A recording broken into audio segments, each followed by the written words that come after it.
I'm UtahPolicy.com managing editor Brian Schott. I'm here with former Salt Lake City mayor and now head of High Road for Human Rights, Rocky Anderson. Rocky, thank you so much for taking a couple of minutes to talk with us today. Happy to do it, Brian. Thank you. For people who are unfamiliar, tell us a little bit about High Road for Human Rights. What are you trying to do, and how did this organization come about? I founded High Road for Human Rights because, contrary to the promise of never again that we and the international community made after the Holocaust, the actual response by the United States to major human rights abuses, genocide, slavery, torture, has been basically to look away and say we're not going to deal with it.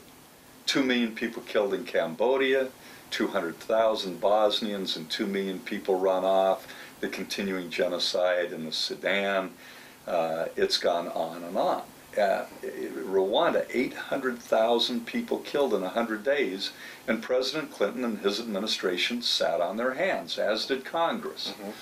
And the lesson to be learned is that the leadership isn't going to be, on the whole, by our elected officials. It's going to be, as in every major movement in this country, it's got to come from us. So how do you measure success? Do you have any metrics that you have Yes. that you're measuring the success of this organization? Ultimately, success is change in the real world.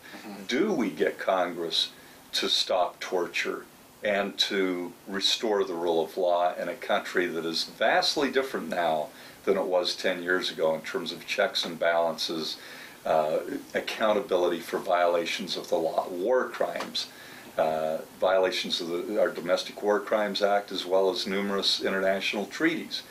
Have we made changes in U.S. policies that positively impacts slavery in this world, both labor and sex slavery? There are now more slaves in the world than ever in human history.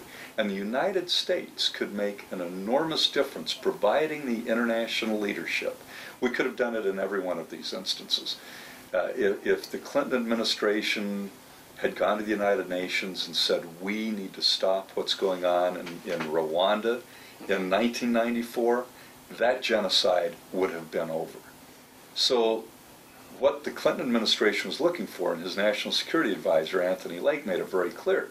He said, we need to hear from you. We need to hear from the public. You all need to make more noise if we're going to take any action to stop the genocide. And sadly, tragically, the American public remained quiet. There was no group that was organized to pull together people at the grassroots so that we were all pushing and letting people in Congress and the White House know that we expected them to take action. So that's how this organization is vastly different from any other human rights organization. We get people to come together on a monthly basis. We provide educational materials to raise consciousness, which is the first step.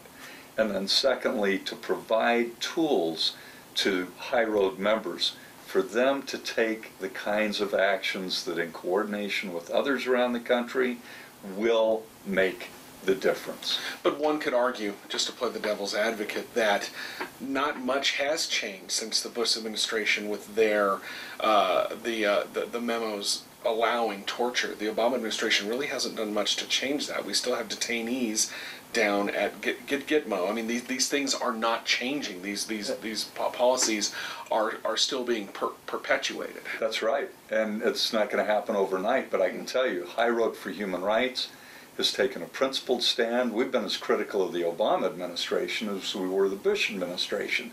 And in fact, what we've seen during the Obama administration is, in many instances, an institutionalization of the kinds of abuses that we just thought, most of us thought, were just aberrations during a weird period during the Bush administration. But when you have the executive branch going into the courts and asserting the state secrets doctrine, so you knock the courts out as a check on abuses of power by the executive branch, that's a frightening thing. That's no longer a republic, that's a tyranny. And we're getting closer and closer to a tyranny with this enormous concentration of power And all the secrecy, hiding photographs away, hiding documents away, telling the courts that they can't consider on the merits claims of felonious warrantless wiretapping or horrendous human rights abuses like torture. And the Obama administration, like the Bush administration, has been going into the courts and getting these cases dismissed on the basis of the state secrets doctrine. Let me ask you this. Former President Bush recently came to Salt Lake City for a book signing at a Costco. You organized a protest. If President Obama came to Salt Lake City, would you organize a protest there? Absolutely. Absolutely. In fact, we have made very clear to the Obama administration and to Congress that we expect them to uphold the rule of law, that we expect them to uphold our most fundamental constitutional values and to restore much of which has been lost, including our system of checks and balances. The country I grew up in, we had courts that served as a check. They would apply the law, and if anybody violated the law at any place in our country, at any level, they would be held accountable. Now, any longer, they're not held accountable. And without accountability, there is no rule of law. There are no checks and balances.